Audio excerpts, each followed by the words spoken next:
has been like so powerful, and I just feel as though like God is so proud of the guys who got up this morning. Like God is so proud of you. Like to get up and share what God's put on your heart, it's a big thing. And so often do we take it for granted, the people who can communicate, who can kind of, they've got it all together. But I want to let you know that if you've got anything to share on a Sunday morning, you need to come and share it. And as I've prepared this message, and I've known for about a month and a bit now that I'm going to speak, and as I've tried to prepare, I did feel God say, like, wait till the Spirit-led series is over. Then I'll give you something to say. So I waited all that time, and that's dangerous for me because I procrastinate a lot. Whenever I've got a deadline, I'll wait until the very last day. So when God's like, I'm going to make you wait, I'm like, that's fine by me, God. I ain't got to think about what I'm going to say right now. And this has been difficult for me. And I'm going to be honest, open, and transparent with you this morning. I've named my message, Blinded by Your Grace. We're in a series now called, Gospels, Grace, and Children of God. And I've named my message this because I've been so blinded over the last few months about my future. And this message really comes from me. I'm speaking to myself this morning, so bear with me if I get things wrong. Bear with me if things don't come out right, because over the last few days I've tried to craft this message. I just feel like God's speaking to me as well as he wants to speak to you this morning. In Acts 9, or is it Acts 8, or Acts 9, we come to Saul, who is later to become Paul, who writes, I think it's a third of the New Testament. And as we're talking about on the book of Galatians, you'll find to where this message is going to go this morning. Because Paul started his journey out as a Jew. And he started his journey kind of prosecuting Christians. And he goes through this journey of Paul's an intelligent man. He's passionate. He knows what he wants and he knows how to get it. So he goes around, he's persecuting these Christians. And on the way to Jerusalem, on the road to Damascus, God intervenes like that. And you'll find that God does that in your life. I know I've certainly found it, that God just all of a sudden puts a rubber stamp of no, you're not going any further. And Paul's blinded. It says that a light comes from over the mountains. And I'll read you in verse, I think it's Acts 9, verse 14. It says, he fell to the ground and heard a voice say to him, Saul, Saul, why do you persecute me? Who are you, God, Lord? Saul asked. I am Jesus, whom you are persecuting, he replied. Now get up, go into the city, and you will be told what to do, or what you must do. The men traveling with Saul stood there speechless. They heard the sound, but did not see anyone. Saul got up from the ground. When he opened his eyes, he could see nothing. So they led him the hand into Damascus. For 3 days he was blind and did not eat or drink. That was the grace of God this morning. And I'm here to tell someone, I don't know who it is, but God has got grace for you. And I feel like that we live these lives where everything happens for a reason and your past does not define you. Saul had a past, and if I'm honest with you, I wouldn't have let him write 1/3 of the New Testament because his past was dangerous. But God intervenes and he says, you know what? I'm going to use him. And this morning, as you've come to share, a lot of us have got a past, but God wants to use you this morning. And I don't want to leave that. God's intention is not just to have grace and not just to say, how you're forgiven, Jesus died on the cross. That weren't for that. God wants you to go a step further. And that's where my message is going to go this morning. Blinded by your grace. And I feel like I've been blinded. And if I'm honest with you, I stand here unemployed at the moment for the last month. I'm going through interviews with Apple. John kind of recommended me the job, and I really don't know where it's going to go. I had a third interview last week, and I'm now waiting for the call back to see if I've got the job or not got the job. So this message for me this morning, like I said, is I don't know where it's going to go, but I believe that God's got grace for all of us, right? Paul had passion, intelligence, leadership, but it was for the wrong cause. And if you think about what God's put on your heart and the gifts, and this is why I think God told me to wait for the spiritual gifts. A lot of us are loyal, faithful, passionate. We're creative, but all for the wrong causes. We're loyal to the wrong people, faithful for the wrong things. And God's if you could just use that for me, if you could use that faith, that passion for me, I'll see where I'll take you. Like, Paul knew what he created. Paul knew. And, you know, like Jasmine, she brings home a lot of these pictures at school, and they're basically just scribbles. But they are beautiful, and we put them on the fridge. And they all say a name on it. And sometimes she brings stuff home without a name. But you know what? She created that. She knows what she's created. And my first point this morning is the Creator knows his creation. Is it up on the screen? Oh, Creator knows his creation. God knew what he created in you. Like, you are not by accident. God knew what he created in you. He knew he created you with passion. He knew he created you with that faithfulness, that loyalness. And God has got grace for the mistakes we make. When we're loyal to the wrong people, when we get into that relationship which is not of Jesus, God's like, I've got grace for that. Like, I planted that passion in you. I planted that grace. I planted that loyalty in you. So when you're not loyal to the right things, God don't look like he's being loyal. He's not being loyal to that. He says, well, if you just come to me, just try and be loyal to me. Try and be faithful for the things I'm going to make you faithful for. And there's been times, I think the first time I'd ever received grace was through my mum. Like, my mum's amazing. She's beautiful, and she does a great job, but she's also fiery. Now, I think my mum's like the last of the old school mums. And I weren't going to share this, but we had I don't know if I should share it or not. I would have a word with it. This is the fire. I'll probably get it when I get home. But my mum was the last of the fiery mums. She has loved us so much. And we were a single family, weren't we? You were a single mum from being about 7, which means that they had no male influence to kind of, discipline and put all that sort. So we had the wooden spoon. But I think she used it once, and it weren't that hard. So RSPCA, what is it, RSPCA? Childline, all that, it's completely fine. I'm still in church, everything's fine. But my mum used to come down hard on us at times. There were times where she'd kind of just, ground us for causes I didn't think I should be grounded for. And she'd come down heavy. There were one time that we wanted to stay up all night, remember? And it was 10 o'clock, and my mum was watching. She must have put a show on me and Tash really liked. And she put the show on.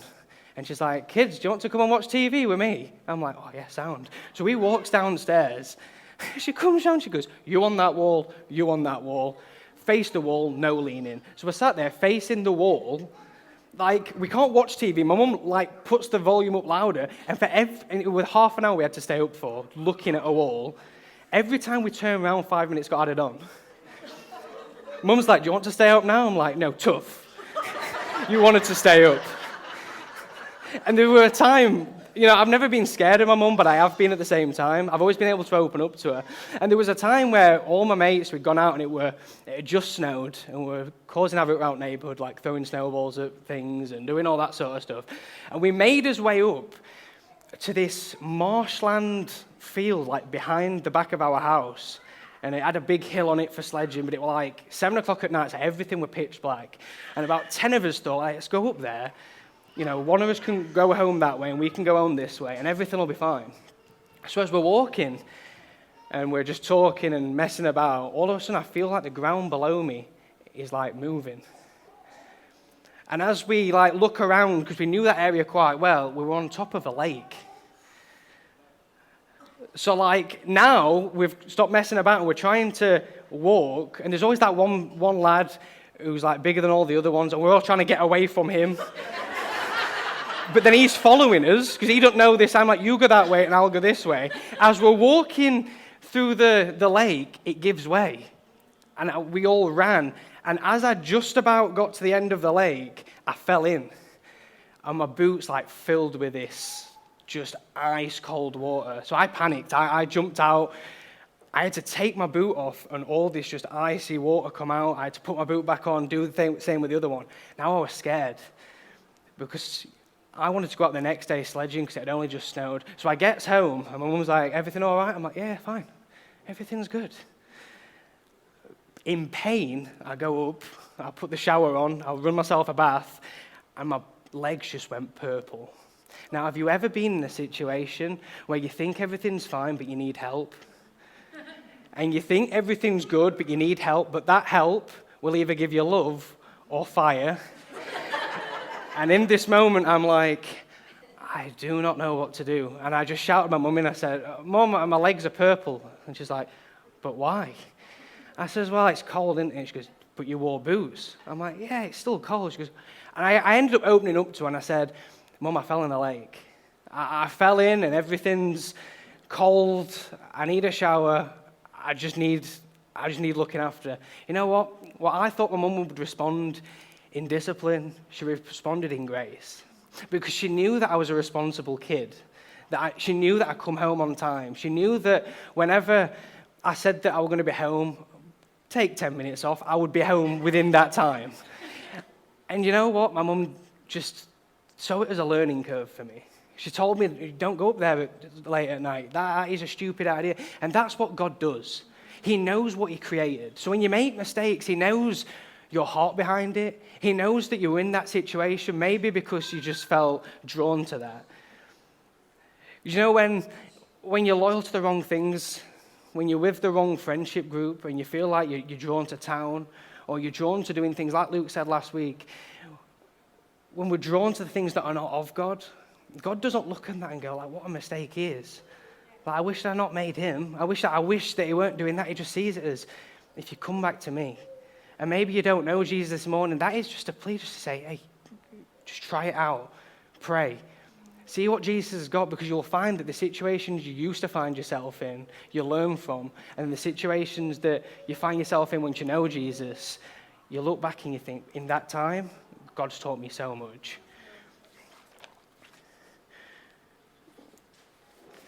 And as we turn to Galatians,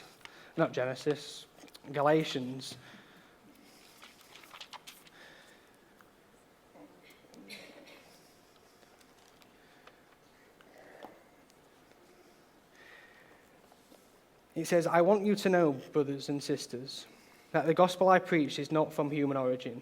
You'll find that out as well, like the stuff that you know through Jesus, the revelations you have are not always from preachers.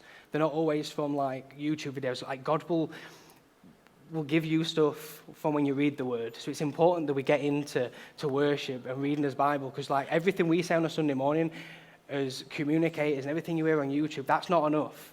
And Paul says this, he said that you weren't of human origin. I did not receive it from man, nor I was taught it. Rather, I received it by revelation of Jesus Christ.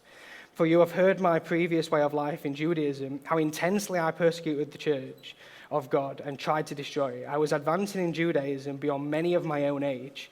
My people were extremely zealous for my traditions of my fathers. And when God, who set me from my mother's womb and called me by his grace, everyone say his grace, was pleased to reveal his son in me, that I might preach him among the Gentiles. Like God had grace for Paul. God had grace for the things, and he's going back to the church now. He's saying, I used to do this. This is what I used to be like, but this is what Jesus has given me. And some of you need to hear it like, this is what you used to be like. Like your old self can end today. This is the things that you used to be involved in. And God, and like Paul's saying to the church, like, but this is what God's got for you. This is what God has got individually for you. This is what God wants for your life. This is what God's got. And we have so many plans in life, and I've found that all my plans have kind of been like, in my head, God's like picked them out. Like there's some plans that are still in motion, and there's still dreams, but there's other dreams which have just like fell on deaf ears. There's plans in my life which have just been like, no, that weren't for you. That being 22 and being in the perfect job, like God's like, no, that weren't for you. That wanting to strive for money and stuff like that weren't for you. And I think for some of us today, we need to realize that like there's some things that are from God and there's some things which aren't from God.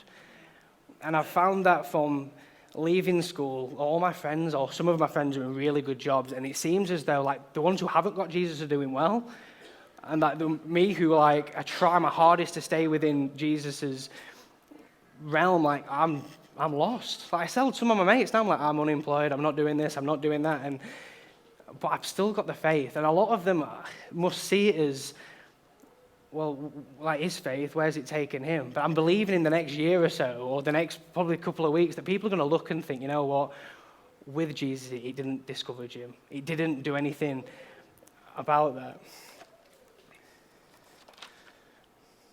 God knows what he created. God has a grace for this, but if we switch and ask God, wow, what will take off? I believe that as a church now that we're going to be hitting something which is so powerful. That as a church now that this isn't just going to be a thing of like Sunday mornings are great. God is going to do something powerful in this place. And a lot of you, and this is where my message is going this morning, a lot of us don't feel worthy to take this to another level. Like a lot of us have got the dreams of running a life group, but you don't feel worthy. You don't feel like you could lead a bunch of people because you don't feel like yourself's being led, if that makes sense. And I believe that God is going to raise people up in this church, which is just going to take off. And I believe that through the people who are sharing this morning, that God is really going to do something. That through us as a church, that we're going to see Handsworth saved. We're going to see like Love Stradbrook, Love Handsworth just take off to another level. Because as people with grace, God has got that for us. And I believe that through this grace we've got, God has got grace for us to hit another level. My second point is the pace of grace. God has set a pace for your life that is only right for you. Like, some of us wanted to retire, or maybe the older ones, we wanted to retire by 60, and that never happened. Some of us may have wanted to be married at 25, kids by 30, but that never happened. Because God's saying, like, if you would have been married by 25, you'd have had a rocky marriage by 30. Because that wasn't the person you went to marry. Or that was the person you meant to marry, but I didn't build the husband or wife instinct in you just yet. Like, you wanted to retire, you wanted to leave that job, but God's like, there's still people in that place who only need you because you've got that personal relationship with them. And if you leave that, they've got no one else. There's times where we have to set a pace, and especially when Jasmine and Gabriella were born, our lives just changed. Like everything, we went from like going to the cinema on a Wednesday, eating out on the Friday, Chinese Friday. That still happens. But everything was just so fast forward, and everything was just like going to the hospital. I mean, we had to have, like, because Mum had problems with previous births, like we had to be on the ball. We're going to the hospital. We had to be on the ball. We're making sure that we'd got everything we needed, and everything was so fast. 9 months later after Jasmine was born, we found out that she'd got something called craniosynostosis. That's right. It's craniosynostosis, which means that when the head is already formed or fused before it should have done. So we had to then go all the way to Birmingham Hospital. We had to then spend, I think it was a weekend over there, but we had to keep going back there to make sure that everything was fine. And everything was so fast forward. But you know what? God set that pace. God set that pace of like everything's going fast now. You feel like you're going 170 miles an hour, but if you're with me, everything will be fine. There's been times in my life where I just feel as though everything's slow. And God's like, I set that pace for you. You may be looking for that house and you may think, well, why is it not coming? Or you may be looking at a job opportunity or a job promotion. It doesn't seem to be coming, but God set that pace. God says, I want you to walk with me. I don't want you to be ahead of me. I don't want you to be behind me. I can't set the pace for you. You need to pray to God and say, like, at what pace do you want this to be set at? At what pace do you need my life to be at? Because if I can't find the pace, it's not worth doing.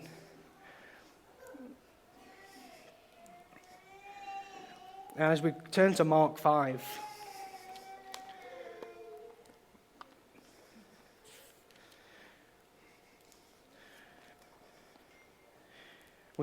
it tells a story about how Jesus raised a dead girl and he heals the sick. It says, when Jesus had again crossed over by boat to the other side of the lake, a large crowd gathered around him while he was by the lake. When one of the synagogue leaders named Jairus came, and when he saw Jesus, he fell at his feet. He pleaded earnestly with him, my daughter is crying.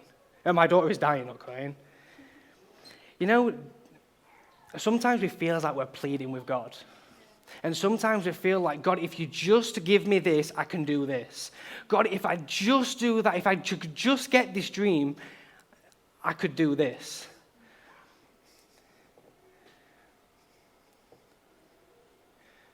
my little daughter is dying. Please come and put your hands on her so that she will be healed and live. So Jesus went with him. Like, when we plead and it's for God, he will walk with us. And I can imagine Jairus like pleading and then walking with Jesus. And they're side by side at this moment, and they're walking up. And as Jairus carries on walking, he must look back and Jesus is not with him anymore. And he must look back and Jesus is all the way down there. He's like, Jesus, what are you doing? My daughter's like dying. Like, pick up the pace a little. A large crowd followed and pressed around him. And a woman was there who was subject to bleeding for 12 years. She had suffered a great deal under the care of many doctors and had spent all she had, yet insisted on getting better but grew worse. When she heard about Jesus, she came up behind him. So in this story now, Jairus has come all this way. He looks behind him, and Jesus is lost in the crowd. Jesus has gone, and I feel for him because his daughter's dying. All this is happening, yet he looks behind him, and Jesus is not there. How many times do we feel that when we just about get God on our side, things just about happen, we look behind us, and it's like, where's he gone now? Like, you've took me this far. I know when we were moving house, we'd put the house on the market, we'd got viewings, and we're like, oh yeah, this is it. Jesus is following us now. We've got viewings. We'd look behind us, and there'd be no house to move into. A couple of months later, the deals fell through because Jesus weren't working, or what we felt weren't working at a pace that we wanted him to. And you almost feel for him because he's walking forward, and all of a sudden, he's gone. He's in the crowd. When she heard about Jesus, she come behind him in the crowd and touched his cloak, because she thought if she could just touch his clothes, I will be healed. Immediately, her bleeding had stopped. She felt in her body that she was freed from the suffering. At once, Jesus realized the power had gone from him. He turned around the crowd and asked, who touched my clothes?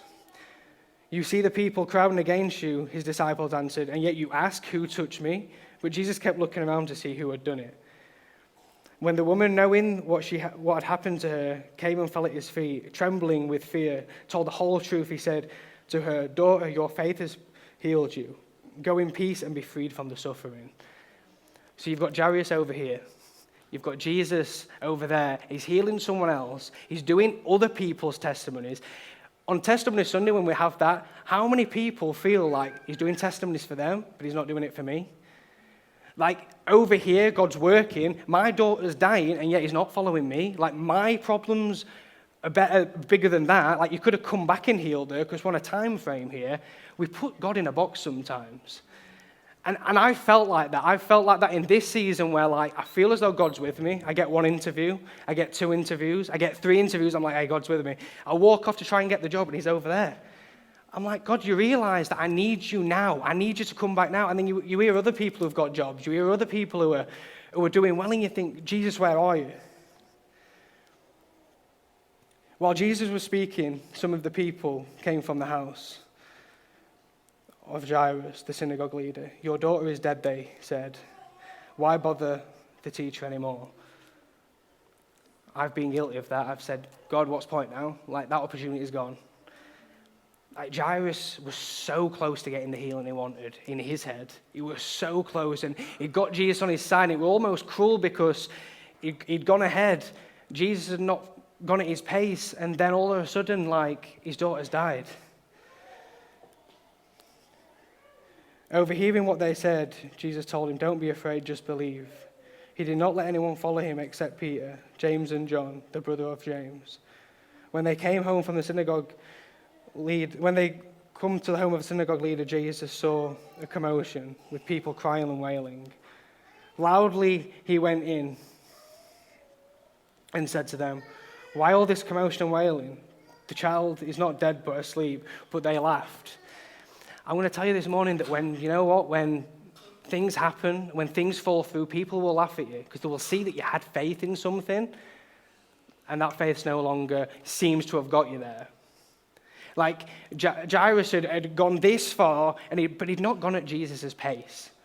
And Jesus was almost like, if you'd have just walked with me, we could have had a conversation to why this has not happened yet. After After he put them all out, he took the child's father and mother and the disciples who were with him and went into where the child was. He took her by the hand and said to her, "Little girl, I say to you, get up." Immediately the girl stood up and began to walk. She was 12 years old. At this they were completely astonished. He gave him strict orders not to tell anyone about this and told him to give her something to eat. As I asked for the band to come up this morning, I feel like some of us have pleaded with God so much. And we've almost said, like, God, if you're going to do it, it needs to happen now. And for some of you have seen mini breakthroughs. And the mini breakthroughs are the things where you feel like doors are opening, as we feel like things are happening, but it's not happening at the pace you need it to happen at. And I feel this morning that we have pleaded enough with God that God is going to give you what he needs in time. God is going to give you what you have asked for, but in time, because God's creating character. Like Jairus didn't know what God were capable of. And if God gave us everything now, we wouldn't know what he's capable of. And God is taking you through this journey of, okay, it's not happening now, but it'll happen in this season. Right, it's not happening this season, maybe it happened in this season. And that's because God's trying to, either he's trying to teach you to be patient, faithful, loyal to the things that God has given you. And I feel for this morning that some of us need to just accept that grace. Accept that grace of like, okay, God, it's not happening, but let's see what happens in this next season. And I feel so for Jairus because in our heads we're looking at how unfaithfully we're walking with Jesus. How many of us know that we're actually walking with Jesus right now? Even though it's so easy to be hypocritical. I look at Peter in the Bible and go like, what an idiot. You had Jesus by your side. And it's not until I get that little tap on the shoulder of like, but you've got me by your side. I may not be able to see it physically, but you're there spiritually. So as he runs behind, so often do we look behind and we go like, Jesus, you're over there and I'm over here. And God's saying just like, come back. And this is not like, what's it called? This is not like theology. This is just something I've thought of. But you know, if Jesus ran everywhere, would he have missed Zacchaeus in the tree?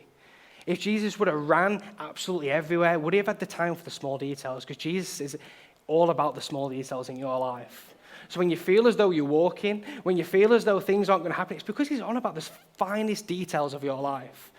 He doesn't want you to miss the little opportunities, that little conversation with the shopkeeper, that little conversation with the kids' mums at school. Them little conversations, he doesn't want you to miss them, so he pulls you down to a pace. Nowhere in the Bible does it say that Jesus ran anywhere.